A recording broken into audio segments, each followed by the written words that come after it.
Hey, it's Ryan with this week's Mille Fishing Report. It's December 21st, the shortest day of the year, and it looks like winter conditions are going to finally start improving for ice fishing. We'll get started by going over some of the current conditions out here.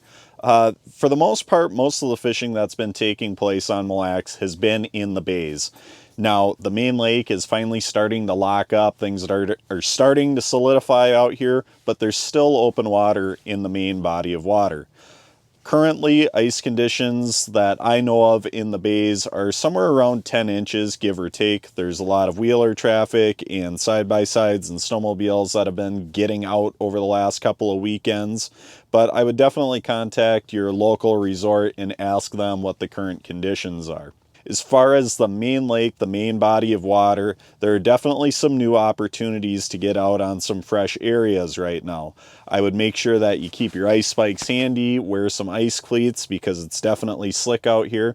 But there's definitely more opportunities as of the last few days, and looking at the weather forecast coming up after Christmas, the day or so after Christmas, it's going to finally really start cooling off, and we're going to be building ice very quickly after that. Currently, the best options for getting out fishing on Mille are going to be in the bays. There's a few different opportunities for different species in the bays. The first of which that I really tend to go for is the big pike. There's some real gators in Mille. If you're looking for a trophy pike, there's some great potential in the southern bays out here. What I would recommend doing is just getting a big shiner or a medium-sized sucker minnow and putting it down on a big plain hook, like a number 1 or a 1/0 octopus hook.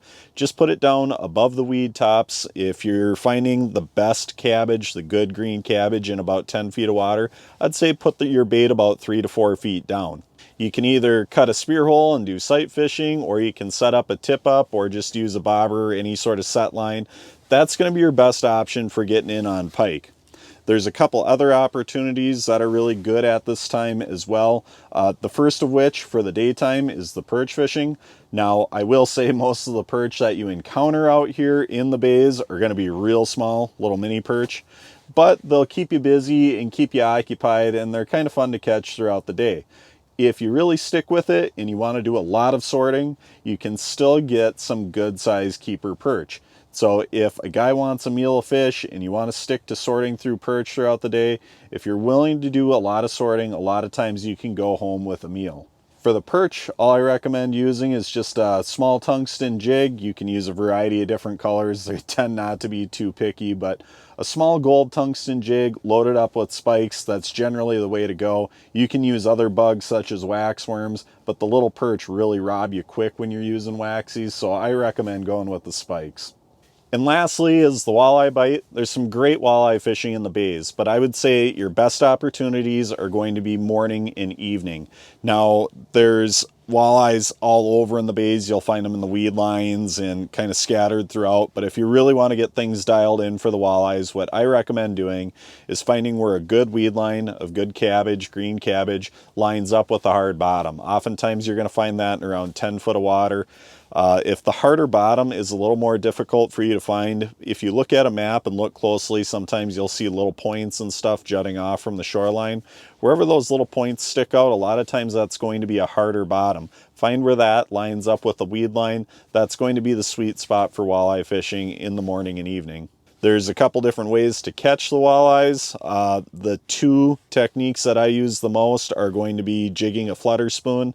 For flutter spoons, I recommend just going with something like white or chartreuse on one side, chrome or gold on the other. Just put a minnow head on it, jig it a couple feet off the bottom. It really tracks fish in from a long distance. That flutter spoon gives off a lot of flash. The other technique, which generally is the best technique out here, is just simply setting up a set line. Oftentimes the same thing that you were using for the pike will catch nice walleyes out here, but if I'm getting dialed in for the walleyes, especially in the morning or evening, what I'm going to do is I'm going to scale back a little bit. I'll go to like a size 4 or 6 octopus hook, and I'll put it on a small shiner or a big fat head or rainbow minnow or a small sucker, and I just put that a couple feet off of the bottom. That oftentimes is going to be the walleye catcher on Mille, and for fishing in the bays, you'd be surprised how many walleyes are in the bay at this time of the season. So make sure you're staying safe out on the ice, especially if you're exploring new areas. Keep the ice spikes handy. Make sure you're wearing cleats. It's slick out here. Keep the chisel in front of you. Make sure you're checking that ice as you go along, especially if you're scoping out new territories. I hope these tips help you out. Have a Merry Christmas and good luck fishing.